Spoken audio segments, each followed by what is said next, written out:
Xin chào các bạn. Giữa làn nước trong xanh như ngọc của vùng Caribe, có một chuỗi đảo nhỏ lấp lánh mang tên đầy phức tạp, đó là quần đảo Virgin thuộc Mỹ. Nơi đây không chỉ là thiên đường nghỉ dưỡng với những bãi cát trắng mịn như bột, mà còn là vùng đất ẩn chứa nhiều câu chuyện thú vị về lịch sử thuộc địa, cướp biển cùng với sự giao thoa văn hóa độc đáo giữa nhiều sắc tộc.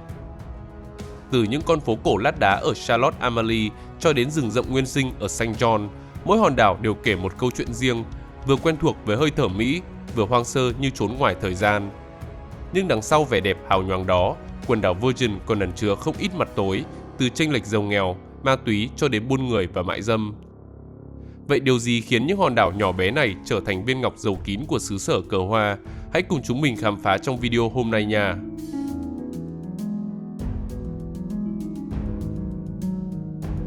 Ba mảnh ghép địa lý. Quần đảo Virgin thuộc Mỹ sở hữu diện tích 346,4 km². Nó có tổng cộng 53 hòn đảo, trong đó có 3 đảo lớn là St. Thomas, St. John và St. Croix. Địa hình nơi đây là sự pha trộn đầy ấn tượng giữa núi non, vịnh biển, rạn san hô và bờ cát trắng dài bất tận. Tất cả hòa quyện lại tạo nên một bức tranh tự nhiên tuyệt đẹp giữa lòng đại dương Caribe. Trong đó St. Thomas có diện tích 83 km², là trung tâm địa lý và du lịch sôi động nhất của quần đảo. Nơi đây có biệt danh thành phố đá do địa hình chủ yếu là đồi núi uốn lượn được hình thành từ hoạt động kiến tạo núi lửa cổ xưa. Dãy núi trung tâm kéo dài từ đông sang tây với đỉnh Crown nằm cách mực nước biển khoảng 474 m là điểm cao nhất của toàn bộ quần đảo. Tại đây du khách có thể phóng tầm mắt bao quát toàn bộ biển Caribe với những đảo nhỏ xanh biếc nhô lên giữa làn nước ngọc lam. Các thung lũng hẹp nằm đan xen giữa những triền núi phủ xanh rậm rạp, nơi thảm thực vật nhiệt đới phát triển mạnh nhờ khí hậu ẩm và lượng mưa đều quanh năm. Ở phía nam đảo, vịnh Charlotte Amalie nổi bật với đường bờ biển uốn cong mềm mại như cánh cung, được bao bọc bởi những dãy đồi xanh. Đây là một trong những cảng tự nhiên sâu và đẹp nhất vùng Caribe, nơi tàu thuyền có thể neo đậu an toàn giữa làn nước yên ả, trong khi phía ngoài khơi là hệ thống rạn san hô tạo nên lớp đá chắn tự nhiên chống lại sóng lớn và bão tố. Phía đông St. Thomas là St. John, hòn đảo nhỏ hơn với diện tích 52 km² nhưng mang vẻ đẹp hoang sơ bậc nhất. Gần 2/3 diện tích của hòn đảo này nằm trong công viên quốc gia quần đảo Virgin, nơi bảo tồn gần như nguyên vẹn các dãy đồi phủ rừng, những vùng vịnh ẩn kín và bãi biển tinh khiết. Địa hình St. John bị chia cắt bởi những thung lũng sâu và các dãy núi nhỏ chạy song song với bờ biển. Ở phía bắc, các dải cát trắng tại vịnh Trunk, vịnh Cinnamon và vịnh Maho đều được xem là một trong những bãi biển đẹp nhất thế giới, với làn nước trong vắt nhìn thấy tận đáy và các rạn san hô chỉ cách bờ biển vài chục mét. Còn phần bờ đông của đảo được bao quanh bởi những gành đá gồ ghề, trong khi phía tây và tây nam lại có nhiều vịnh kín thuận lợi cho tàu nhỏ neo đậu. Trên cao, những cơn gió đại dương thổi liên tục giúp nhiệt độ ổn định, tạo nên khí hậu dễ chịu quanh năm. Khung cảnh xinh đẹp thu hút nhiều người tới St. John và gọi nơi đây với cái tên thành phố của tình yêu. Xa hơn về phía nam là St. Croix, hòn đảo lớn nhất của quần đảo với diện tích 220 km². Nơi này có địa hình rất đa dạng. Phần phía tây của đảo là khu vực đồi núi thấp, nơi dãy Northside chạy dọc theo bờ biển với độ cao trung bình khoảng 350 m. Ngược lại thì phía đông St. Croix lại bằng phẳng hơn với những đồng bằng ven biển xen lẫn với các đồi thoai thoải, kết thúc bằng những vách đá dựng đứng nhìn ra đại dương. Một đặc điểm địa lý đặc biệt là vịnh South River, một vịnh ăn sâu vào đất liền, nơi sông và biển giao hòa tạo nên một vùng nước lợ độc đáo. Khu vực này từng là miệng núi lửa cổ đã bị xói mòn qua hàng triệu năm, để lại địa hình móng ngựa với rừng ngập mặn phát triển mạnh.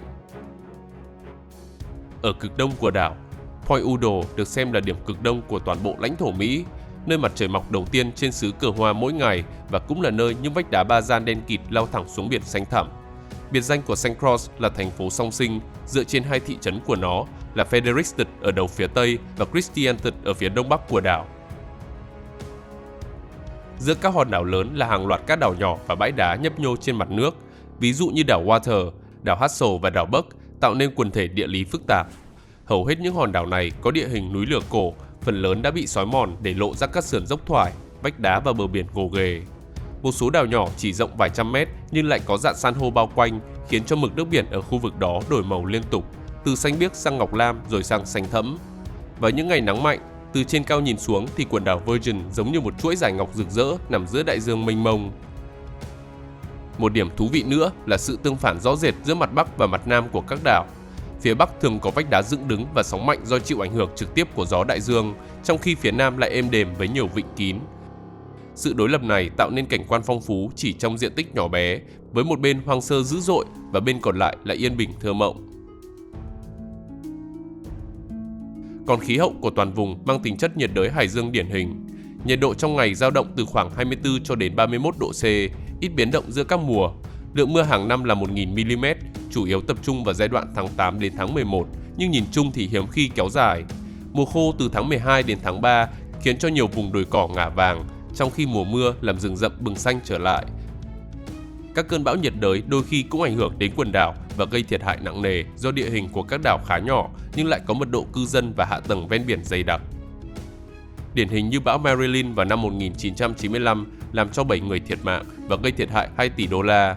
Đảo St. Thomas là nơi bị ảnh hưởng nặng nề nhất, nơi có khoảng 80% nhà cửa và doanh nghiệp bị hư hại hoặc là bị phá hủy, bao gồm cả bệnh viện và nhà máy khử nước muối. Còn bão Irma đổ bộ vào quần đảo Virgin thuộc Mỹ vào ngày 6 tháng 9 năm 2017 khiến cho 4 người thiệt mạng và gây thiệt hại 1,1 tỷ đô la.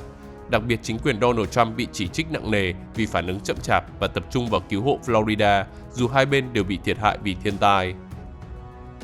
Chỉ 2 tuần sau đó, bão Maria tiếp tục càn quét, khiến cho thiệt hại ngày càng nghiêm trọng hơn. Có tới 90% các tòa nhà ở quần đảo Virgin thuộc Mỹ đã bị hư hại hoặc là bị phá hủy và 13.000 trong số đó đã bị mất mái. Dù phải đối mặt với nhiều thảm họa, nhưng thiên nhiên ở đây vẫn rất tươi đẹp. Vùng đất này chỉ có 144 loài chim, 22 loài động vật có vú, 302 loài cá và 7 loài lưỡng cư. Nổi bật nhất là chim sẻ chuối có bụng màu vàng, biểu tượng của quần đảo. Còn vùng biển có tới 30 trong số 45 loài san hô, một sự đa dạng đáng kinh ngạc đối với một khu vực nhỏ. Trong khi thảm thực vật tại đây cũng rất đa dạng, với rừng nhiệt đới nhỏ, cây bụi khô hạn và cây ngập mặn ven biển, tạo nên một hệ sinh thái phong phú và độc đáo. Loài thực vật đặc trưng nhất là hoa huỳnh liên, sở hữu màu vàng óng, có mặt trên phần lớn lãnh thổ. Nếu nhìn từ góc độ tổng thể, quần đảo Virgin thuộc Mỹ là một ví dụ hoàn hảo về hệ thống đảo núi lửa nhiệt đới hình vòng cung nằm trên rìa mảng kiến tạo Caribe. Mỗi hòn đảo là kết quả của hàng triệu năm biến động địa chất, bồi tụ và xói mòn, tạo nên địa hình vừa đa dạng, vừa cân bằng giữa núi, biển và san hô. Sự phối hợp giữa đồi núi xanh rậm, vịnh nước sâu và rạn san hô lung linh khiến cho vùng lãnh thổ nhỏ bé này trở thành một trong những bức tranh tự nhiên ngoạn mục nhất mà nước Mỹ sở hữu giữa lòng đại dương Caribe.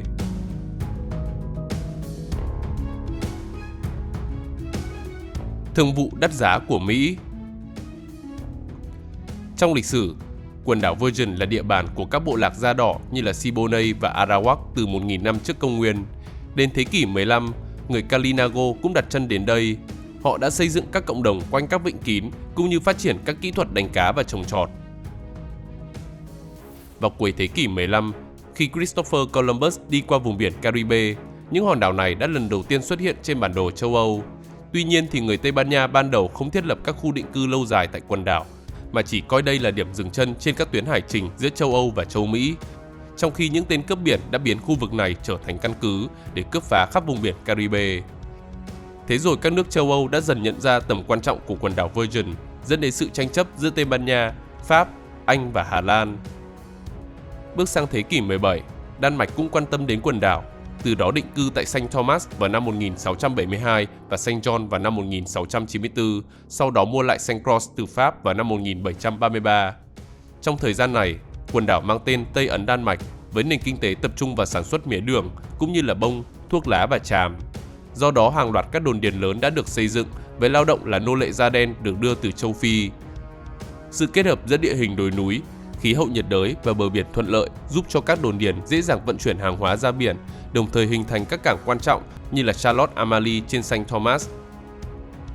Trong thế kỷ 18 và 19, Tây Ấn Đan Mạch cũng là mục tiêu của nhiều cuộc tấn công, khiến cho các cộng đồng ven biển xây dựng pháo đài, tháp canh và hệ thống phòng thủ để bảo vệ dân cư và tài sản. Cùng với đó là những con đường mòn và lối đi trong rừng đã được hình thành để kết nối với các đồn điền và khu cảng, tạo ra mạng lưới giao thông nội đảo quan trọng cho việc di chuyển hàng hóa và quân đội. Tuy nhiên, từ thập niên 1830, ngành công nghiệp củ cải đường đã làm giảm lợi nhuận của mía, trong khi phong trào giải phóng nô lệ cũng đang lan rộng. Nhưng vua Đan Mạch Christian Đệ Bát lại muốn trì hoãn 12 năm. Vì vậy mà 8.000 người đã biểu tình ở pháo đài Frederick vào ngày 2 tháng 7 năm 1848. Cuối cùng thì chế độ nô lệ đã được bãi bỏ ngay sau đó. Từ đây thì nền kinh tế của nơi này suy tàn nhanh chóng nên chính quyền Đan Mạch tìm cách bán đi quần đảo của mình với khách hàng tiềm năng là Mỹ và Đức. Hàng loạt các cuộc đàm phán đã diễn ra nhưng thương vụ vẫn không trở thành sự thật. Mãi đến Thế chiến thứ nhất, Mỹ mới hành động một lần nữa vì vị trí chiến lược của hòn đảo nằm gần với lối vào kênh đảo Panama, đồng thời lo sợ rằng Đức có thể chiếm lấy chúng để sử dụng làm căn cứ tàu ngầm. Cuối cùng mức giá cho Tây Ấn Đan Mạch là 25 triệu đô la vào năm 1917, tương đương với 614 triệu đô la vào năm 2024. Sau đó thì nơi này được đổi tên thành quần đảo Virgin thuộc Mỹ. Nó là một lãnh thổ chưa hợp nhất và bị Liên Hợp Quốc liệt vào danh sách thuộc địa thời hiện đại. Tuy nhiên thì cư dân tại đây lại tỏ ra hài lòng với điều này. Trong cuộc trưng cầu dân Ý vào năm 1993, có tới 81,6% chọn làm lãnh thổ của Mỹ, 13,44% muốn trở thành tiểu bang và chỉ 4,96% muốn độc lập. Thực tế thì quy chế này cũng có nhiều lợi ích bởi vì nó vẫn duy trì được sự tự trị và bản sắc văn hóa, trong khi không phải đóng toàn bộ thuế liên bang. Đáng chú ý, cả địa lý và lịch sử của quần đảo Virgin thuộc Mỹ đều được thể hiện hết qua con dấu. Ở giữa là chim sẻ chuối và hoa huỳnh liên, đại diện cho thiên nhiên phong phú, còn nền xanh đại dương tượng trưng cho biển, với 3 hòn đảo màu xanh lá thể hiện thảm thực vật xanh tốt. Trong đó St. Croix mang hình ảnh của một nhà máy đường với cối xay gió và nơi này vẫn còn lưu giữ một số lượng lớn tàn tích. Còn St. John là bức tranh về di tích Annaberg, vào thời Đan Mạch là một đồn điền mía, ngày nay là một điểm thu hút khách du lịch lớn. Trong khi St. Thomas nổi bật với tòa tháp lập pháp, vốn được xây dựng vào năm 1828 làm doanh trại cảnh sát. Bên cạnh đó thì một lá cờ Đan Mạch treo thấp và một lá cờ Mỹ treo cao, thể hiện quá trình đổi chủ của vùng đất này. Còn hình ảnh con thuyền từ ngoài tiến vào, tượng trưng cho lịch sử nhập cư cũng như tầm quan trọng của quần đảo trong hoạt động thương mại quốc tế. Trong khi khẩu hiệu đoàn kết trong tự hào và hy vọng lại thể hiện sự đa dạng sắc tộc và khát vọng thịnh vượng của người dân nơi đây.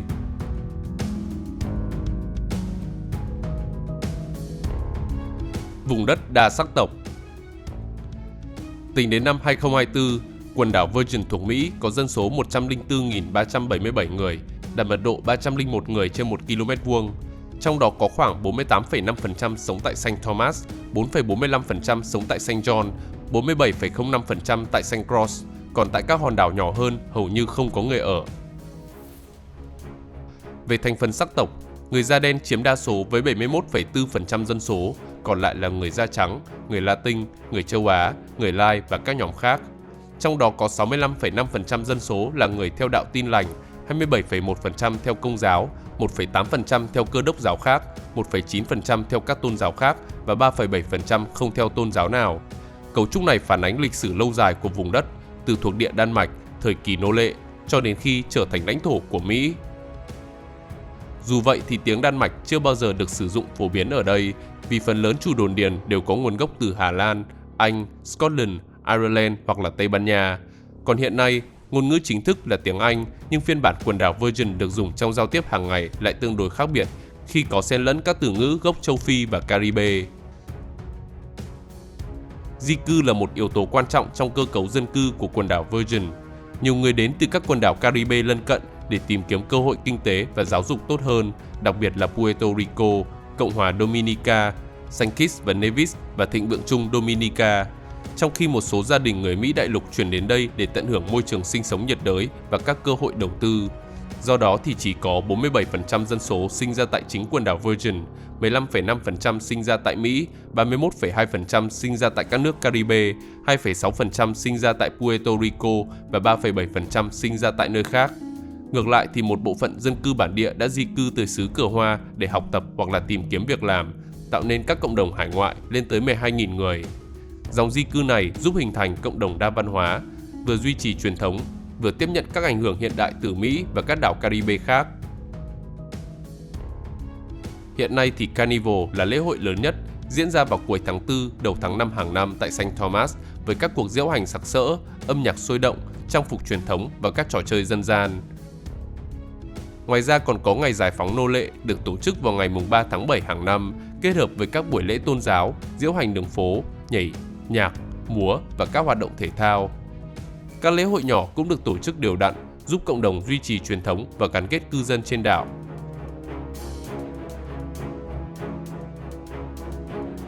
Nền kinh tế quá mong manh. Theo ước tính, quần đảo Virgin thuộc Mỹ có GDP vào năm 2024 là 5,02 tỷ đô la và con số bình quân đạt 48.095 đô la, thuộc nhóm cao nhất trong vùng Caribe. Tuy nhiên, cơ cấu kinh tế cũng có không ít những vấn đề. Ngành nông nghiệp ở đây có quy mô nhỏ, được sử dụng chủ yếu để canh tác trái cây, rau, lúa miến và chăn nuôi ở Senepal. Đây là giống bò không sừng, lông ngắn và có màu đỏ, đen hoặc là nâu. Chúng vừa sở hữu khả năng chịu nhiệt và kháng côn trùng, vừa có tính ngoan ngoãn, thịt tốt và sản lượng sữa cao. Tuy nhiên, chỉ 9,4% lãnh thổ là đất nông nghiệp, không đáp ứng nhu cầu của người dân nên có tới 97% thực phẩm được nhập khẩu. Tình hình này khiến cho quần đảo Virgin rất dễ bị tổn thương trước bất kỳ cú sốc nào trong hệ thống lương thực toàn cầu. Giá cả hàng hóa biến động, chịu ảnh hưởng của chính trị toàn cầu, tác động đến chi phí sản xuất của người nông dân và giá lương thực của người tiêu dùng. Ngay cả những thách thức hậu cần đơn giản, chẳng hạn như thời tiết xấu, cũng có thể làm chậm trễ trong việc vận chuyển, từ đó cắt đứt khả năng tiếp cận thực phẩm, khiến cho lương thực bị hư hỏng trong quá trình vận chuyển. Còn ngành công nghiệp bao gồm trưng cất rượu rum, vật liệu xây dựng, điện tử, dược phẩm và lắp ráp đồng hồ. Đặc biệt rượu rum là sản phẩm quan trọng nhất khi xuất khẩu gần 83 triệu lít mỗi năm và thu về 181 triệu đô la trong năm 2024. Ngược lại thì quần đảo Virgin phải nhập khẩu dầu mỏ. Trong đó nhà máy lọc dầu Hovensa có thể xử lý hơn 200.000 thùng dầu thô mỗi ngày và bao gồm một nhà ga với công suất 34 triệu thùng. Cơ sở này đóng vai trò quan trọng trong ngành công nghiệp, tạo ra 800 việc làm và đóng góp 633 triệu đô la mỗi năm cho nền kinh tế. Nhà máy có 167 bồn chứa và 11 bến tàu, có thể tiếp cận vùng nước sâu, bao gồm một số phao neo đậu ngoài khơi cho các tàu lớn dài 460 m. Tuy nhiên thì nó đã bị đóng cửa trong giai đoạn 2011 đến 2021 vì vi phạm đạo luật không khí sạch. Việc cải tạo đã tiêu tốn tới 1,25 tỷ đô la, nhưng sau đó nó lại gặp hàng loạt các sự cố và tiếp tục bị đóng cửa. Do đó, quần đảo Virgin phụ thuộc hoàn toàn vào nhập khẩu xăng, diesel và dầu nhiên liệu từ Mỹ hoặc là Caribe, khiến cho chi phí tăng cao. Vào cuối tháng 10 năm 2024, giá cho mỗi lít xăng tại St. Croix là 1,04 đô la, tại St. Thomas là 1,28 đô la và St. John là 1,38 đô la, trong khi mức giá ở Mỹ lục địa lại rẻ hơn đáng kể, chỉ 0,83 đô la. Do không có tài nguyên thiên nhiên nên trọng tâm của nền kinh tế là dịch vụ, tập trung vào du lịch, tài chính và thương mại cảng biển. Trong đó thì ngành quan trọng nhất là du lịch, chiếm tới 60% GDP và sử dụng gần một nửa lực lượng lao động. Nơi đây nổi tiếng nhờ vào các bãi biển trắng mịn, vịnh biển kín và hệ thống rạn san hô. Các đảo lớn như là St. Thomas, St. John hay là St. Croix đều có các khu nghỉ dưỡng sang trọng, cảng du thuyền hiện đại và các hoạt động giải trí biển như là lặn ngắm san hô, chèo thuyền kayak hay là đi thuyền buồm. Sự phát triển mạnh mẽ của du lịch cũng kéo theo nhu cầu về khách sạn, nhà hàng, dịch vụ vận chuyển và bán lẻ, tạo ra hàng chục nghìn việc làm cho người dân địa phương, đồng thời thúc đẩy các ngành nghề liên quan đến nghệ thuật thủ công, ẩm thực và hướng dẫn du lịch. Nhưng việc phụ thuộc quá mức vào du lịch đã khiến cho nền kinh tế trở nên rất mong manh, bị ảnh hưởng nghiêm trọng mỗi khi có biến động tại Mỹ và toàn cầu. Điển hình như khủng hoảng tài chính năm 2007-2008 hay gần đây hơn là đại dịch Covid-19 đã khiến cho hoạt động du lịch tại quần đảo Virgin bị đình trệ. Tuy nhiên thì tình hình đã được cải thiện vào năm 2024 với lượng du khách kỷ lục lên tới 2.703.000 người, bao gồm 1.771.000 khách tới bằng du thuyền và 932.000 khách tới bằng máy bay. Bên cạnh đó thì tài chính và dịch vụ ngân hàng là trụ cột thứ hai của nền kinh tế quần đảo Virgin. Nơi đây có một môi trường pháp lý thân thiện, cùng với nhiều ưu đãi miễn thuế thu nhập cho doanh nghiệp trong một số lĩnh vực, miễn thuế giá trị gia tăng và cơ chế bảo vệ tài sản. Hơn nữa thì vị trí chiến lược gần Mỹ cũng là một điểm nhấn quan trọng. Nhờ vậy mà quần đảo Virgin đã trở thành một trung tâm tài chính nước ngoài với hơn 2.300 công ty đăng ký tại đây, chủ yếu là các doanh nghiệp quốc tế tận dụng ưu đãi thuế và luật pháp linh hoạt. Các dịch vụ này bao gồm ngân hàng quốc tế, quản lý quỹ đầu tư, bảo hiểm và tư vấn tài chính, đóng góp đáng kể cho nguồn thu ngân sách và tạo cơ hội việc làm cho những người có trình độ cao trong lĩnh vực kế toán và quản trị kinh doanh.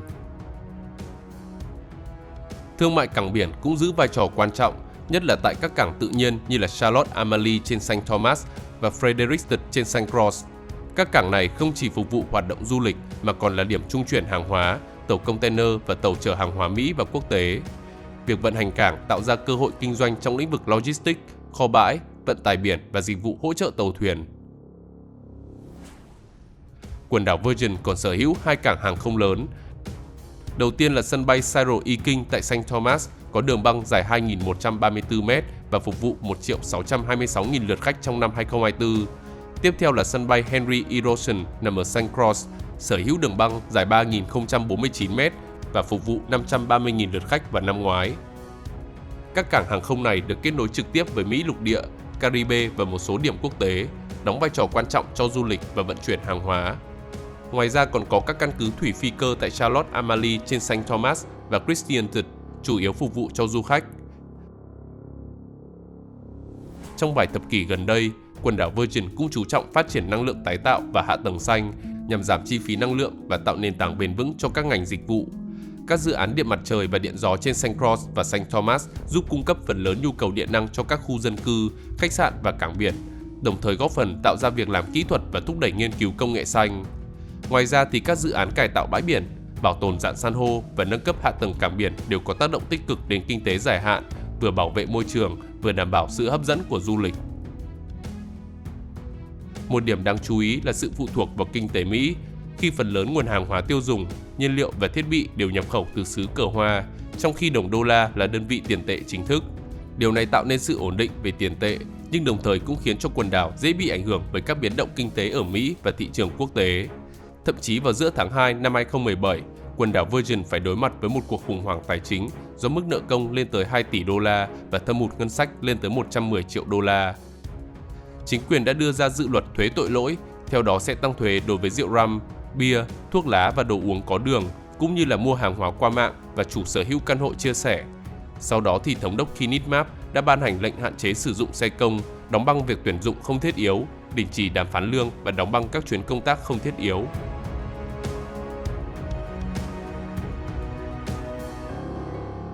Mặt tối của quần đảo. Quần đảo Virgin thuộc Mỹ, dù nổi tiếng với vẻ đẹp thiên nhiên và du lịch sang trọng, cũng tồn tại những mặt tối ít được nhắc đến. Một trong những vấn đề nổi bật là bất bình đẳng thu nhập giữa các cư dân và khách du lịch, hoặc là những người làm việc trong ngành du lịch cao cấp.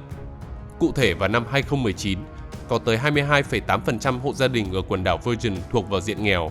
Để hỗ trợ những người gặp khó khăn về tài chính, một chương trình mang tên Kế hoạch hỗ trợ dinh dưỡng bổ sung đã được triển khai nhằm cung cấp cho các hộ gia đình khả năng mua thực phẩm bằng tem phiếu.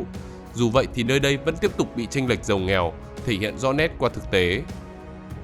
Các khu nghỉ dưỡng sang trọng, biệt thự ven biển và cảng du thuyền hiện đại đứng cạnh những khu dân cư nông thôn và đô thị nghèo, nơi nhiều gia đình phải sống trong điều kiện thiếu thốn về nhà ở, y tế và giáo dục. Sự chênh lệch này dẫn đến bất bình đẳng xã hội, gia tăng tỷ lệ tội phạm và làm nổi bật khoảng cách giàu nghèo, ngay giữa những cảnh quan tuyệt đẹp mà du khách thường thấy. Quần đảo Virgin cũng là một trong những cửa ngõ ma túy quan trọng của vùng Caribe. Vị trí chiến lược gần Mỹ lục địa và các tuyến đường biển quốc tế đã khiến cho nơi đây trở thành điểm trung chuyển của hàng trắng, chủ yếu từ Colombia và Peru, đi qua Venezuela để tới với thị trường Bắc Mỹ và châu Âu. Hoạt động này tạo ra mạng lưới tội phạm có tổ chức và tăng nguy cơ bạo lực, trộm cắp cũng như tham nhũng. Các cơ quan thực thi pháp luật liên tục phải đối mặt với các thách thức kiểm soát luồng hàng cấm, trong khi các cộng đồng nghèo dễ bị lôi kéo vào mạng lưới này vì thiếu cơ hội kinh tế hợp pháp. Trong thời gian gần đây, chính quyền Mỹ đã có nhiều biện pháp quyết liệt hơn, như vào ngày 19 tháng 2 năm 2024 đã diễn ra vụ bắt giữ một lô hàng 2.700 kg cocaine từ Venezuela, ước tính trị giá 77 triệu đô la. Sau đó vào ngày 3 tháng 6 năm 2024, có thêm 245 kg hàng trắng cũng đã bị phát hiện. Một vấn đề liên quan mật thiết là mại dâm, tuy trên giấy tờ là bất hợp pháp nhưng vẫn diễn ra một cách rất phổ biến, nhất là trong các khu vực du lịch và các quán bar phục vụ khách nước ngoài. Nhiều địa điểm không chỉ cung cấp rượu và dịch vụ giải trí mà còn là nơi diễn ra các hoạt động bán hoa và phân phối hàng trắng. Thực tế này tạo ra một vòng lặp xã hội phức tạp khi du lịch cao cấp và nhu cầu giải trí gắn liền với các hoạt động phi pháp, làm tăng rủi ro cho cộng đồng và tạo áp lực lên hệ thống pháp luật và an ninh. Hơn nữa, hoạt động buôn người cũng là một vấn đề nhức nhối. Như vào năm 1985, có 68 gái mại dâm đã bị buôn lậu từ Saint Martin thuộc Hà Lan đến St. Thomas ở quần đảo Virgin thuộc Mỹ trong một container vận chuyển kín. Kết cục là 28 người đã chết vì ngạt thở, trong khi 40 phụ nữ khác đã may mắn sống sót sau hành trình 2 ngày trong chiếc hộp kim loại không có lỗ thông hơi. Những người phụ nữ này rõ ràng là gái bán hoa và đều là công dân của Cộng hòa Dominica. Thậm chí trong thời kỳ cao điểm, cứ khoảng 15 ngày lại có một chuyến hàng như vậy. Tuy nhiên sau vụ việc chấn động vào năm 1985 thì các biện pháp ngăn chặn buôn người đã được thi hành, từ đó khuyến khích nhập cư hợp pháp, nhưng ngành mại dâm bất hợp pháp vẫn tiếp tục tồn tại để thu hút khách du lịch. Có thể thấy, quần đảo Virgin thuộc Mỹ là một điểm đến vừa hấp dẫn vừa phức tạp, nơi thiên nhiên tuyệt đẹp, du lịch cao cấp và cơ hội kinh tế đứng cạnh thiên tai, di sản thuộc địa, bất bình đẳng xã hội cùng với các hoạt động phi pháp như là ma túy và mại dâm. Hai mặt sáng tối này kết hợp với nhau đã tạo nên một bức tranh đầy tương phản. Trên đây là toàn cảnh của quần đảo Virgin thuộc Mỹ. Các bạn nghĩ gì về vùng đất này? Hãy để lại bình luận ở bên dưới nha. Xin chào và hẹn gặp lại các bạn trong những video tiếp theo.